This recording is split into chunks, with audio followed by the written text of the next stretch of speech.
Libre. We proudly present Alex Smith in this morning. Delighted to have you. And Adam Schefter has a request. Greeny, I got to see these highlights of the Giant-Broncos game because I need to see it again to fully understand exactly what happened. And even then, I don't know that well. We got to try and process the craziest fourth quarter. This is not an overstatement, maybe in football history. Bo Nix and Denver hosting the Giants. 19-0 Giants fourth quarter. Denver with a second and goal at the 2. Alex, you said this was their best offensive play of the night. To this point, they hadn't done anything. I mean, the volleyball tip touchdown certainly helped them get going at this point. Broncos go for the 2 and get it. So now it's 19-8. And then things would get just completely crazy. Going back the other way, one tip, not as good as the other tip. This was on a 3rd and 7.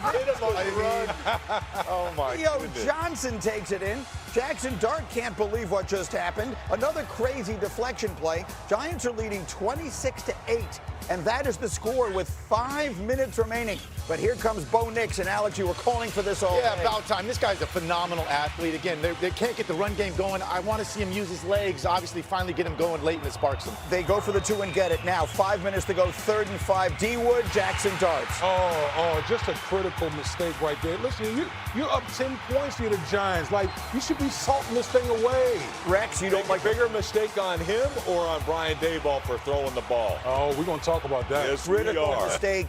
The Broncos take over. 2nd and goal at the 2. It's Nix. It's R.J. Harvey. They're right back in the game. It's How old's that play? Yeah, roll pass, 26-23. The Giants then go 3 and out. I hated all 3 play calls. Broncos 3rd and 11 at the 30. Marvin Mims. And they're in field goal range. But they want more. Later in the drive. 1st and 10 in the red zone. Alex, they used your play. The QB truck. Man, Oli but Goody again, using his legs. 46 yards rushing in the fourth quarter for Bo Nix. Broncos have come all the way back. They lead at 30-26. But wait, the Giants are not done. 49 seconds left, 3rd and 10. Rex, just chuck it up there and hope something good happens. Yeah, hope for pass interference call or no pass interference, but they call it anyway. Here we go. Giants going to win. Sean Payton can't believe it. This is a very questionable. That's not a pass. That's not a pass interference call. Sean Payton can't believe it. He gets what turns out to be. Wait till he gets fined. He gets a 1-yard penalty. They move the ball to the 1. So now it's 1st and goal with 40 seconds left. Jackson Dart, they initially ruled him short. In retrospect, maybe he'd be better off if he hadn't scored on the first down play. We'll never know. It doesn't matter. Obviously, Amazing play. They overturn it. Giants 32-30 pending the extra point. And then Shefty, disaster.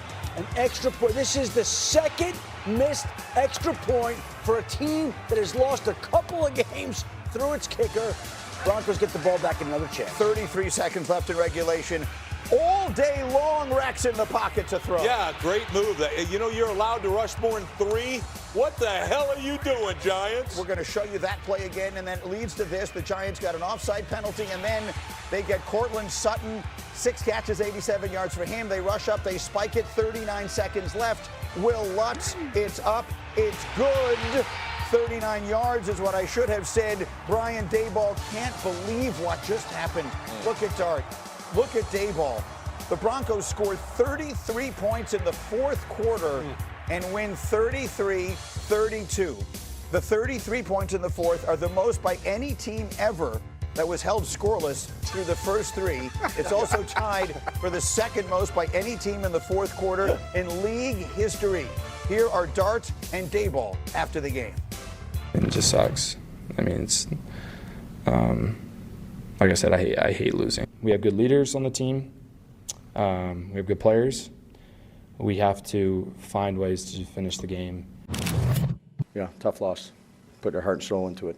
So, not a lot of talking that needs to be done when you lose a game like that.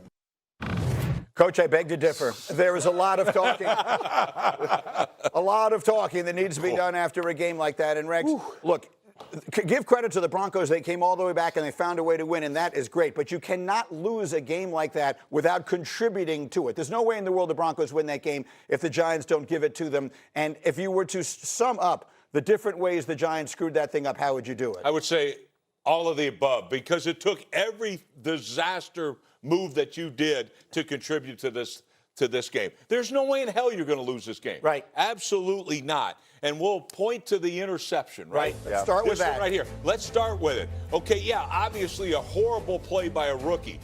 Why the hell is the rookie in this situation? Daboll did such a good job of clock management the whole game, and this right here is a disaster. All you got to do is get this team to call a timeout. Use the timeout, and they're going to have to, even if they score a touchdown, which obviously they will playing defense the way you did, they're going to have to recover an onside kick. No way in hell. You blew the game yourself. The clock goes. They're out of timeouts. What the hell are you doing? It's the one thing they couldn't do in that situation, D. Wood, and it really does turn the entire game. It did. That interception turned the entire game. And listen, the clock is your friend at that point in time. You're talking about it's 4:53 left in the game. You're up 10. Entire football game, right? Like the odds that if you punt this football that they were going to win were slim to none. And then, to your point, you got to manage the third down. And up until this point, the Giants you got to remember, they had converted a couple third and longs on some nice screens. His touchdown pass to Scadaboo was a nice 3rd and 10 conversion.